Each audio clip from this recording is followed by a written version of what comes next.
Tingkat kepuasan masyarakat terhadap Presiden Prabowo Subianto menunjukkan angka yang sangat signifikan, yakni mencapai 79,9%.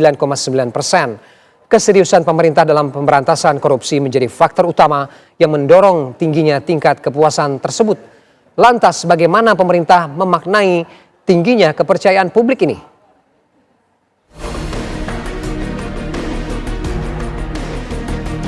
Tingkat kepuasan masyarakat terhadap Presiden Prabowo Subianto menunjukkan angka yang sangat signifikan, yakni mencapai 79,9%. Keseriusan pemerintah dalam memberantas korupsi menjadi faktor utama yang mendorong tingginya tingkat kepuasan tersebut.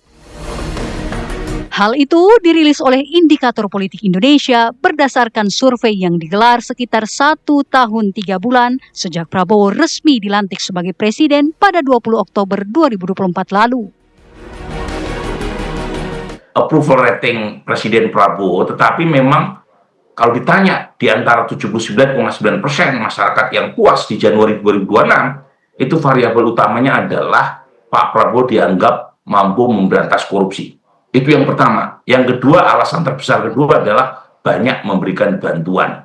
Jadi memang kalau kita lihat ada semacam gap ya, terutama kalau kita baca netizen di X atau di Twitter itu kan seolah-olah kritis sekali ya. Tetapi kalau ditanya kepada masyarakat secara umum, gap itu terlihat nyata memang. Dan kalau kita bedah siapa yang puas terutama dari sisi wilayah, ketidakpuasan yang paling tinggi memang di Jakarta. Tetapi ketidakpuasan warga Jakarta 47% terhadap Presiden Prabowo itu tidak dirasakan oleh masyarakat secara umum di luar Jakarta. Jadi lagi-lagi gap ini menunjukkan gap persepsi antar kelas, ya, di mana masyarakat secara umum suka dengan narasi pemberantasan korupsi Presiden Prabowo. Secara umum masyarakat juga suka melihat Kejaksaan Agung memperlihatkan tumpukan uang hasil penyitaan aset atau hasil korupsi kepada negara, meskipun sebagian elit kita mungkin merasa itu semacam pencitraan, tapi overall masyarakat kita tidak merasa itu sebagai sebuah pencitraan.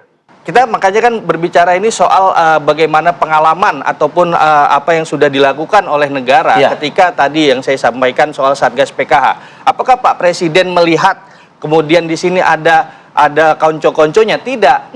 Bahkan ketika Kejaksaan menyodorkan nama-nama, saya tidak perlu melihat itu. Saya tinggal tanda tangan saja, silahkan tangkap atau silahkan dicabut izinnya. Artinya dalam kondisi hukum, Pak Presiden menyerahkan dengan total untuk aparat penegak hukum itu kemudian bisa memberikan keadilan bagi masyarakat. Bayangkan, MBG itu ada 300 triliun lebih. Ya.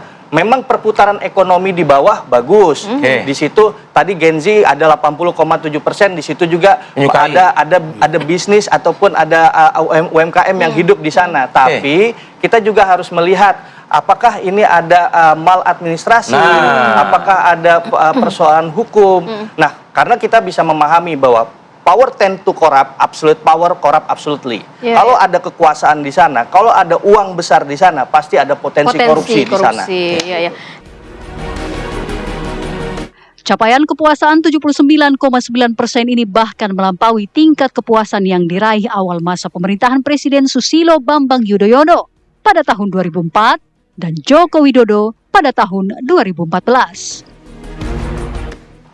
Ketika kita mengurangi dana 30% APBN kita, Presiden begitu tulus memberi perhatian kepada judicial corruption, yaitu hakim, karena dia benteng terakhir keadilan, bahkan Rati disebut wakil Tuhan. Itu yang kita lihat runtuh hari ini. Maksud saya misalnya begini, bagaimana kita misalnya katakanlah jaksa-jaksa nakal ini misalnya masih bisa mendapat jabatan yang baik.